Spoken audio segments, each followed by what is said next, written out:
Good morning, students. 9th standard science. The previous class we have studied the element of xylem as well as the element of phloem. Then we have studied the characteristic of xylem and phloem. Today we are going to study the difference between xylem and phloem.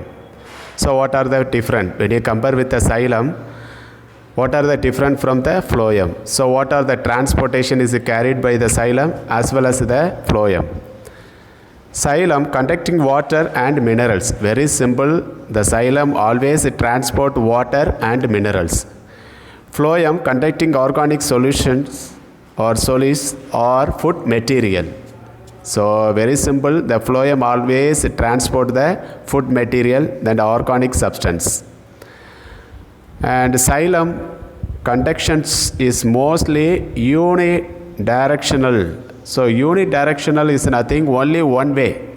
So for example, the water is always available around the root. So the root have to absorb the water, then you have to supply to all over the body of the plants.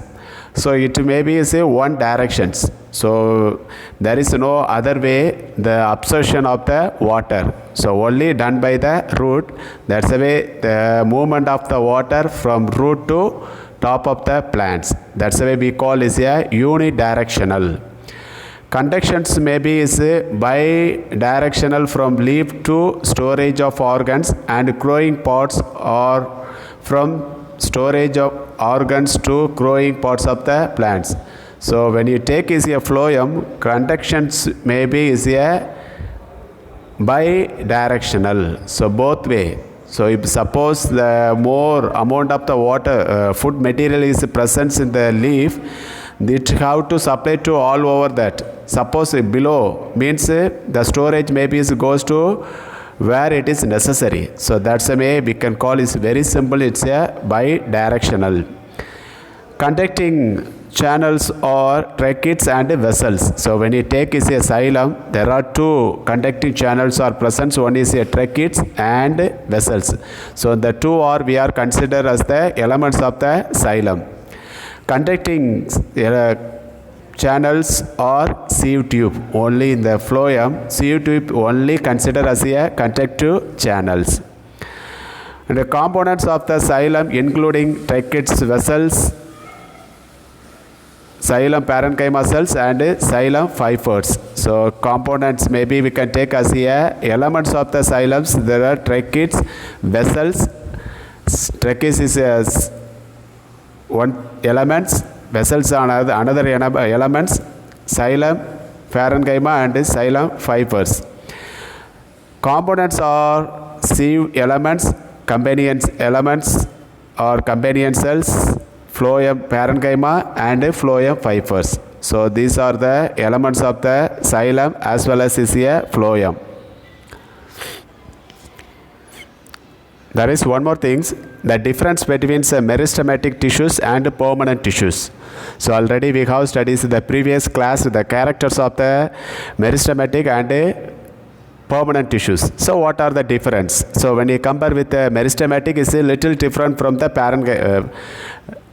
permanent tissues. So first one, cytoplasm is tense and vacuoles are nearly absent. It means the meristematic tissues, vacuoles absence, cytoplasm is a tense. The tensity we call is that so the components which is present in the cytoplasm, they have the tense. Parenchyma cells of the permanent tissues, so usually large central vacuoles is present in the living permanent tissues.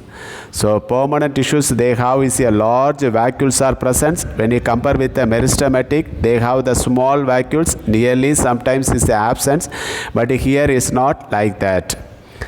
And intercellular space or absence in meristematic. So meristematic they won't have the intercellular space because they are very closed packed of the cells. But permanent tissue, the intercellular space presents. So in between two cells there is a space we call is a intercellular space. Component cells are small, spherical or polygonal and undifferentiated. So we cannot is a differentiate. So nearly they are is very similar. But in permanent tissues, component cells are large, differentiated with a different shape. Each one is a different shape. Cell wall is thin and elastic. So meristematic cell wall is thin as well as is elastic. Permanent cell wall is thick. And meristematic nucleus is large and prominent. So it is large in size. And permanent tissues nucleus is less conspicuous. So and meristematics cells grow and divided regularly. But here cells does not normally divide. So that's why we call it a permanent tissues. The permanent tissues are incapable of going for the cell divisions.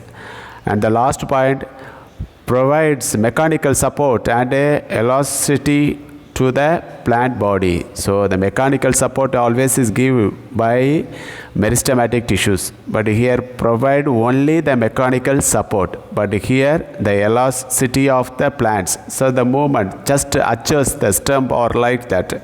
When the air is flow, it make something is a movement. So these are some of the difference between the meristematic and permanent tissues. Thank you.